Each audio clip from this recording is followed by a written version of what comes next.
let's talk about something absolutely critical if you're running a battery bank. I mean, it's the kind of thing that can turn your amazing setup into a complete disaster. We're going to break down how one single tiny faulty cell can trigger a total catastrophic failure of your entire system. Just think about that for a second. All that time, all that effort, all the money you've poured into your project. It could all be compromised by the single weakest link in the chain. This isn't just a small problem, it's a high-stakes game. And honestly, understanding how it works is your best and maybe your only defense. So the big question is, how does this even happen, right? How does one little cell going bad lead to a complete meltdown? This isn't just about losing a little bit of capacity, your battery not lasting as long. No. This is about a destructive chain reaction. And we are going to break down exactly how this failure cascades through the whole system. Okay, let's start with the basic concept here. We've got to understand why one weak link in this chain doesn't just, weaken the whole thing. It can absolutely shatter it. Here's the most important thing to get. A battery bank is a team. All the cells have to work together perfectly. But when one cell starts to fail, it doesn't just stop pulling its weight. It actually starts to sabotage the whole system. It creates this powerful imbalance that just grows and grows over time. Now, what's really fascinating is how this imbalance actually plays out in the real world. You can think of it like a domino effect for sure. But the way those dominoes fall, well, that depends entirely on how your battery bank is wired up. And this right here perfectly illustrates the two main paths to failure.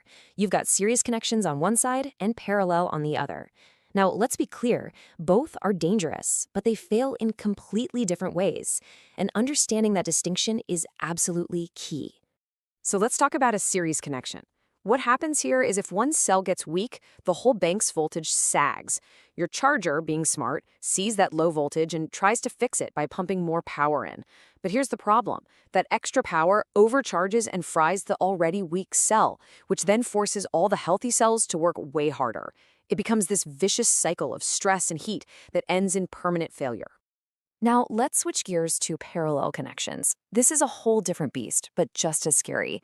In a parallel bank, a weak cell just can't hold its charge. So what do the other cells do? They try to be helpful. They start dumping all their current into it, trying to bring its voltage back up. But this help massively overloads the weak cell, causing it to heat up like crazy. And that heat, that's the real enemy here. And this brings us to probably the most feared term in the entire battery world, thermal runaway. It is exactly as bad as it sounds. It's a feedback loop from hell where heat creates more heat, which creates more heat, spiraling completely out of control until the cell fails, sometimes with fire or even an explosion. This is the ultimate worst-case scenario. And this is how you get there. It's a clear path to disaster. First, that one weak cell overheats.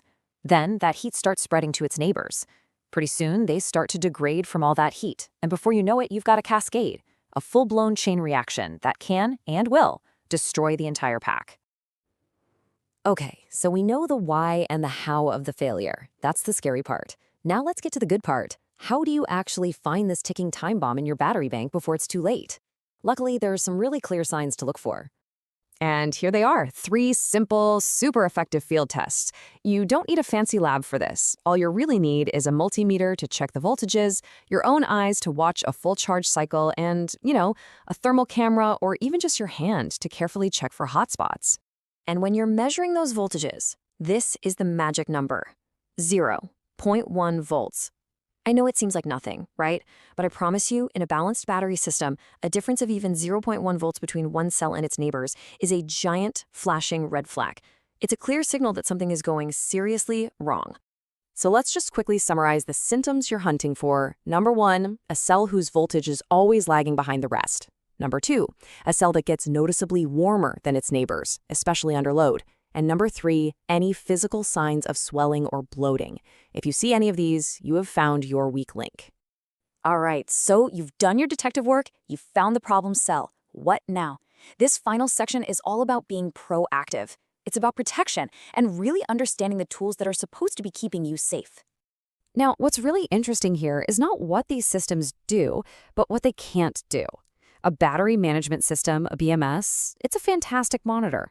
It'll shut things down if it gets dangerous, but it can't fix a cell that's already dying. A fuse? Great for a dead short, but it's not going to do a thing to stop a cell from slowly overheating. These tools are vital. but they are not a magic fix. I love this quote because it just nails the reality of the situation. Your BMS is the fire alarm screaming that there's a problem. It is not the firefighter who can actually put out the fire. The intervention, the fix, that has to come from you. And that intervention has to be decisive. You can't fix a bad cell. There's no nursing it back to health. The only safe solution is to get it out of the bank right away. Isolate it, remove it, and replace it. And don't wait, because every single charge cycle you run puts the rest of your perfectly healthy cells at risk. So there you have it. We've walked through the whole chain of events, how one bad apple can spoil the whole bunch, how to spot the warning signs, and exactly what you need to do about it. The knowledge is yours now, so the only question left is, are you going to use it? Are you going to look for it?